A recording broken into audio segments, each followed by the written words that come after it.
well, now I'm an investor, or now I'm a realtor. So I would challenge you to eliminate what you think you are and just become a real estate professional so you can provide multiple solutions and help people out. Even if you're thinking and creating limiting beliefs of like, I don't have any investors, or I don't know what to do, there's always people that are willing to give you the support that you need. In the seller's minds, a lot of times convenience is a lot more important than seeing a long drawn out process and listing it. By now I've asked you for a price 4 different ways. What I'm hoping for is if I did a really great job at creating value, connecting with them, getting their pain points, and then connecting their pain points to my solution, I'm expecting the price to go down, Our profit margin is what we sell it for, minus what our contract price is with the seller, plus closing costs. So that's how we make money on that. And like, do you have a set price, like the way you do, how would I say, when you do like a wholesale, is it like the same thing? Like you agree upon the price, so whatever comes, that goes to you? Exactly, yeah. So with a wholesale, there's a cash buyer. So when you're wholesaling, the cash buyer buys it for $250, you buy it for $200. With a novation, there's usually a finance buyer. So the only thing with the novation is you're adding closing costs plus commission on these. So fix and flip, we've already discussed that. We're actually going in and fixing and flipping the property. Do that. So basically that's the novation roadmap of how it works. That's the formula, 10% minus 30,000. You run numbers, you pitch it.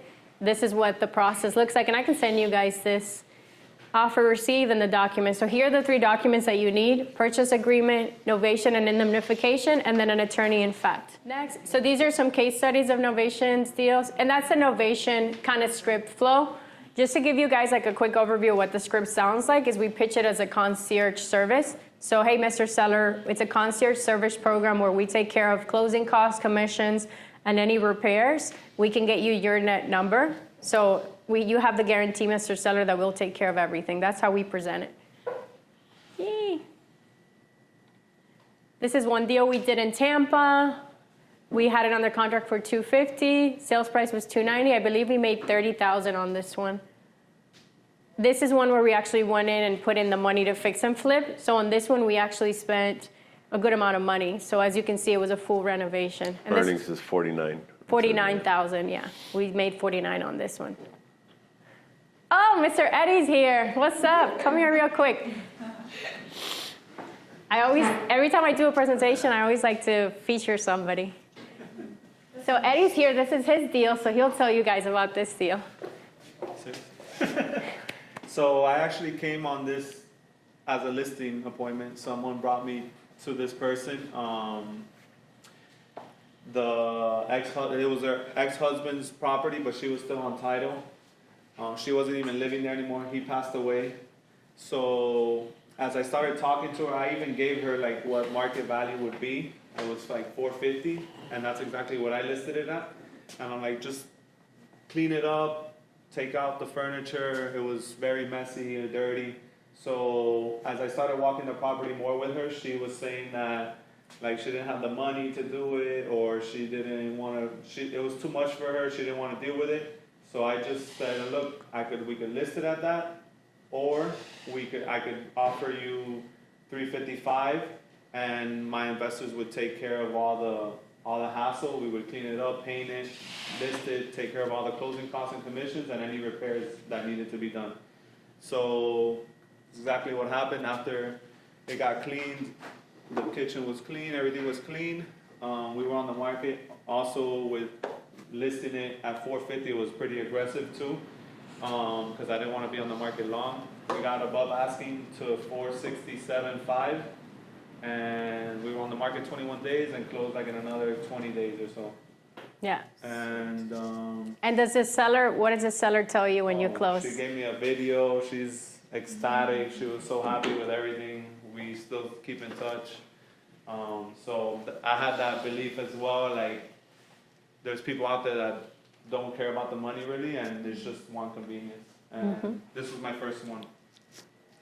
That's not bad for your first deal.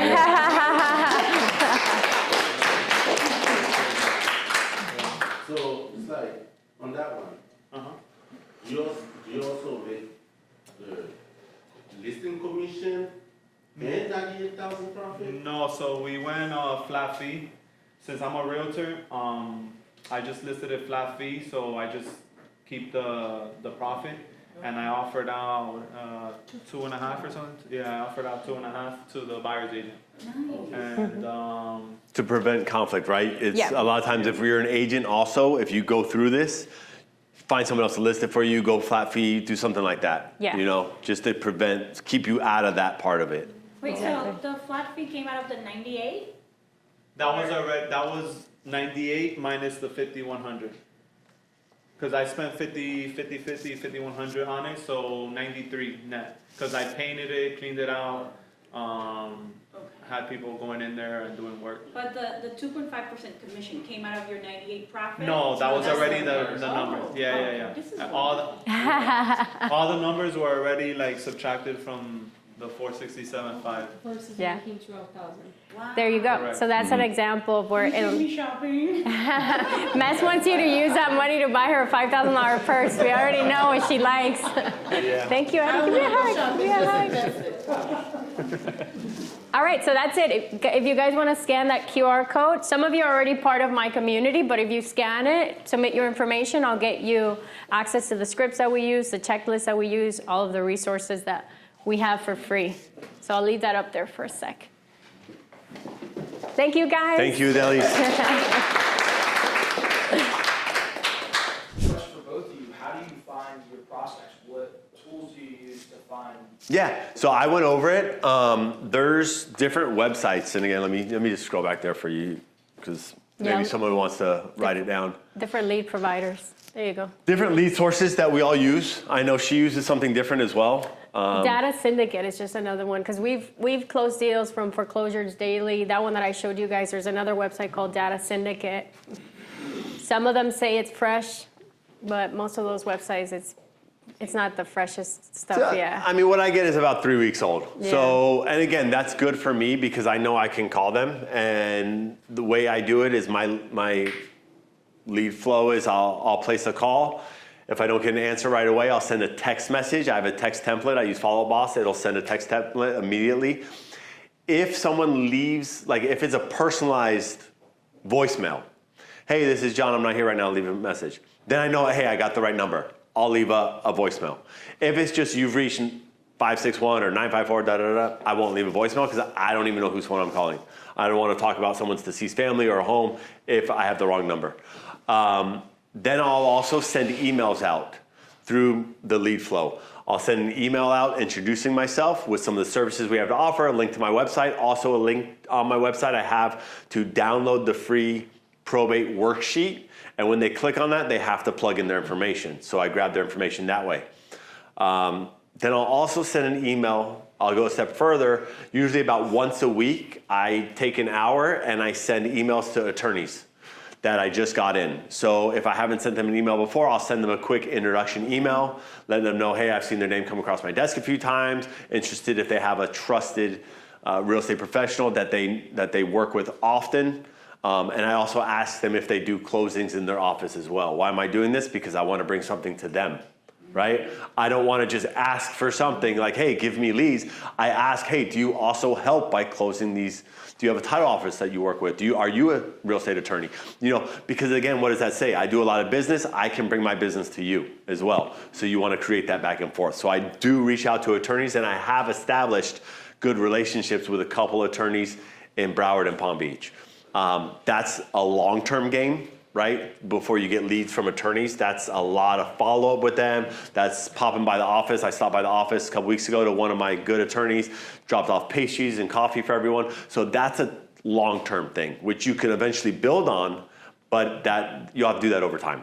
But that'll be a good source, because if you can get 2-3 leads a month from them, why not, right? It's worth my hour to go over there and spend time and drop off some food. Yeah. Just to give you guys another tip, like from the investment stand of things with probates, a lot of times we get to probates before probate has even been filed. And what we do is we provide them the service, like, hey, if we could purchase a house and take care of all the expenses, including the attorney fees and the probate costs, and we lock in an agreement, we still have to go through the probate process. So that's a risk that we're willing to take on. We built really great relationships with probate attorneys that are okay with charging on the back end once the deal closes. So we don't pay up front for the probate. We have one right now that we're dealing with where the attorney is doing that And we've been dealing with it for like 6 months because there's multiple heirs. So if you want to get the deal, it's always good to have different services that you can provide. So if it's a deal you want to buy, build a great relationship with an attorney, and once they trust you, they'll do it where they'll charge you on the back end, so it doesn't cost you anything. All right, I'm going to be respectful of everyone, and thank you for staying a little longer. I hope you guys have a great day, and this was valuable.